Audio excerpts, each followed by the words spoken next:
Hello குட்டீஸ். இன்னைக்கு கதையில ஒரு அழகான பசுமையான கிராமம். அந்த கிராமத்துல இருக்கிறவங்களுக்கு எல்லாருக்குமே விவசாயம்தான் பிரதானமான தொழில். எல்லாரும் சந்தோஷமா வாழ்ந்துகிட்டு வந்தாங்க. ஆனா காலப்போக்குல மழை பெய்யறதே நின்னு போச்சு. மழை நின்னு போனதுனால அவங்க கிராமத்துல இருக்க கிணறு, ஏரி, குளம் எல்லாம் வத்த ஆரம்பிச்சிடுச்சு. அப்புறம் தண்ணி பஞ்சமே வந்துடுச்சு. அதனால அவங்களுக்கு குடிக்கவும் தண்ணி இல்ல, விவசாயம் பண்ணவும் தண்ணி இல்ல. அதனால அந்த ஊர்ல இருக்கிற மத்த கிராம மக்கள் எல்லாருமே ஒவ்வொருத்தரா அந்த கிராமத்த காலி பண்ணிட்டு வேற ஊருக்கு போக ஆரம்பிச்சிட்டாங்க. அந்த கிராமத்துல ஒரு வயசான தாத்தா சின்ன வயசுல இருந்தே விவசாயத்தை மட்டுமே பண்ணி அதுக்காகவே பாடுபட்டு வாழ்ந்து வந்த தாத்தா இருந்தாரு. அவரு இவங்க எல்லாரும் இந்த கிராமத்த காலி பண்ணிட்டு போறத பார்த்து ரொம்ப வருத்தப்பட்டாரு. இது எவ்வளோ பெரிய கொடுமை! சொந்த வீடு, சொந்த நிலம் எல்லாத்தையும் விட்டுட்டு, இவரு இவங்க எல்லாருமே இந்த கிராமத்தையே காலி பண்ணிக்கிட்டு போறாங்க. என்னைக்கு தான் இந்த கிராமத்துக்கு நல்ல காலம் பொறக்குமோன்னு வருத்தப்பட்டாராம். ஆனா, அவர் அந்த கிராமத்த விட்டு போகவே இல்ல. அவருக்கு நம்பிக்கை இருந்துச்சு. தினைக்கும் நைட்டு தூங்கும்போது கடவுள்கிட்ட ப்ரே பண்ணிட்டு தான் தூங்குவாராம். கடவுளே! எப்படியாவது இந்த கிராமத்துக்கு நல்லா மழை பெய்யணும். கிணறு, ஏரி, குளம் எல்லாமே நிறைஞ்சு வழியணும். விவசாயம் செழிக்கணும்.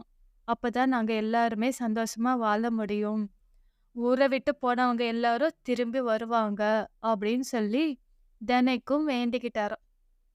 இவர் வேண்டுதல தினைக்கும் கேட்டுக்கிட்டே இருந்த ஒரு குட்டி தேவதை இவருக்கு ஹெல்ப் பண்ணணும்னு நினைச்சு அவருடைய விவசாய நிலத்துல ஒரு செடி மேல அந்த தேவதை அவளுடைய துப்பட்டாவை போட்டுட்டாளாம்.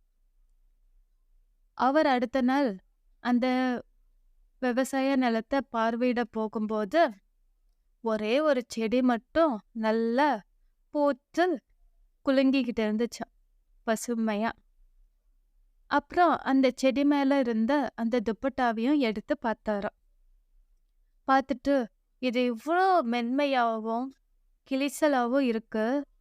சரி, இது பார்க்கவும் அழகா தான் இருக்கு. கண்ணை பறிக்குது. அதனால இந்த வெயிலுக்காக நம்ம தலைப்பாகையா கட்டிக்கலாம் அப்படின்ட்டு அவர் தலையில கட்டிக்கிட்டாராம். அப்புறம் மற்ற செடி எல்லாத்தையும் தொட்டு பார்த்துக்கிட்டே போனாராம். அடுத்த நாள் வந்துச்சு. அடுத்த நாள் மறுபடியும் விவசாய நிலத்தை பார்க்க போகும்போது அவர் அந்த துண்டு கட்டுனதுக்கு அப்புறம் தொட்ட எல்லா செடியும் நல்லா தழைச்சு பூவா பூத்து இருந்துச்சாம். இதே மாதிரி ஒரு 2, 3 நாள் நடந்துச்சு. அவரால் அவர் கண்ணையவே நம்ப முடியல. ஒரு துளி தண்ணி கூட இல்ல. ஆனா இந்த செடிகள்ல நல்லா செழிச்சு வளர்ந்துகிட்டு இருக்குது அப்படின்னு யோசிச்சுட்டு இருந்தாராம். அப்புறம் யோசிக்கும் போதுதான் இது எல்லாமே இந்த துப்பட்டாவால தான் நான் நினைக்கிறேன்னு அவருக்கு ஸ்ட்ரைக் ஆச்சாம். சரி, நம்ம தோட்டத்துல இருக்க மாமரம் பட்டு போயிடுச்சு. அதை வேணா தொட்டு பார்க்கலாம். அது தழைச்சதுன்னா கண்டிப்பா இது இந்த துண்டால தான் இருக்கும். துப்பட்டாவால தான் இருக்கும்னு நினைச்சாராம். ஆனால் அன்னைக்கு சாமி வேண்டிக்கிட்டு அந்த மரத்தை போய் தொட்டு பார்த்தாராம். பார்த்துட்டு அடுத்து வந்து தூங்கிட்டாரு. அடுத்த நாள் போய் பார்க்கும்போது அவராலேயே அவர் கண்ணை நம்ப முடியல. அந்த மரம் நல்லா தழைச்சு வளர்ந்து நிறைய மாம்பழமா பூத்து குலுங்கிட்டு இருந்துச்சாம். பார்த்தது ரொம்ப சந்தோஷம். இவருக்கு இந்த உண்மை தெரிஞ்சிடுச்சு அப்படின்ட்டு அப்புறம் அந்த குட்டி தேவதை அவர் முன்னாடி வந்து தாத்தா அப்படின்னு கூப்பிட்டுச்சா. என்னம்மா நீ யாரு அப்படின்னு கேட்டாராம். தாத்தா, உங்க தலையில இருக்குல்ல துப்பட்டா, அந்த துணி அது என்னோட இது, என்கிட்ட திருப்பி கொடுத்துருங்க அப்படின்ச்சா. ஏம்மா இப்படி கேக்குற? இந்த துண்டு வந்ததுக்கு அப்புறம்தான் அங்கங்க ஒரு சில செடியாவது பசுமையா இருக்கிற மாதிரி இருக்கு. இத நீ திருப்பி கேட்டுட்டேன்னா இந்த கிராமத்துல இருக்க மக்களுக்கு என்னம்மா இருக்கு? நாங்களாம் பசி பட்டினிலேயே தான் சாகணும் அப்படின்னாராம். கவலைப்படாதீங்க தாத்தா.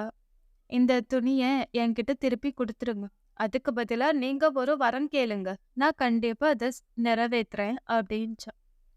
அப்புறம் தாத்தா யோசிச்சு பார்த்து, விவசாயம் செழிக்கணுமா, தண்ணி வேணுமான்னு கேட்கும்போது, "ஓகே, எனக்கு தண்ணி தான் வேணும். கிணத்துல, ஏரியில, குளத்துல, அப்புறம் மும்மாரி மழை பெய்யணும்" அப்படின்னு சொல்லி வேண்டிக்கிட்டாராம். ஏன்னா, இந்த கிராமத்துக்கு தண்ணி தான் பிரதான தேவையா இருக்கு. தண்ணீர் இருந்தா மத்தது எல்லாமே தானா வரும் அப்படின்னு சொல்லி தேவதை கிட்ட கேட்டாராம். தேவதையும் ரொம்ப சந்தோஷப்பட்டு, "தாத்தா, உங்களுக்காக தான் நீங்க தினைக்கும் ப்ரே பண்றத நான் கேட்டுக்கிட்டு தான் வருவேன். நீங்க உங்களுக்காக வேண்டிக்கல, இந்த ஒட்டுமொத்த கிராமத்துக்காகவுமே வேண்டிக்கிறீங்க. அதனால நீங்க வேண்டுனபடியே நல்ல மழை பெய்யும். உங்களுடைய கிராமத்துல இருக்கிற கிணறு, ஏரி, குளம் எல்லாமே நிரம்பி வழியும். ஊர விட்டு போன மத்த எல்லா சொந்தங்களும், பந்தங்களும் இதே ஊருக்கு திரும்பி வந்து நல்லா விவசாயம் செஞ்சு சந்தோஷமா வாழ்வீங்கன்னு" வாழ்த்துச்சான். அப்புறம் அந்த துப்பட்டா வாங்கிட்டு அந்த தேவதை மறைஞ்சிடுச்சு. அந்த தேவதை வரம் கொடுத்த மாதிரியே அடுத்த நாள் நல்லா மழை பெய்ய ஆரம்பிச்சுது. கொஞ்சம் கொஞ்சமா ஏரி, குளம், கிணறுன்னு நிரம்ப ஆரம்பிச்சது. விவசாயம் பழைய மாதிரியே செய்ய ஆரம்பிச்சு, விவசாயமும் செழிக்க ஆரம்பிச்சிடுச்சு. அதனால அந்த கிராமத்தை விட்டு இந்த கிராமத்துல இனிமே வாழ முடியாதுன்னு போனவங்க எல்லாரும் இந்த செய்தியை கேட்டு எல்லாரும் ஊருக்கு திரும்பி வந்து தாத்தாவுக்கு தேங்க்ஸ் சொல்லிட்டு அவங்களும் விவசாயம் செஞ்சு சந்தோஷமா வாழ்ந்தாங்களாம். இதுதான் கிட்ஸ். நம்ம வாழ்க்கைக்கு ஆதாரமா இருக்கிறது தண்ணி தான். அந்த தண்ணி இருந்தா விவசாயம் பண்ணலாம். அந்த தண்ணிய நாம என்னைக்கும் வேஸ்ட் பண்ணவே கூடாது.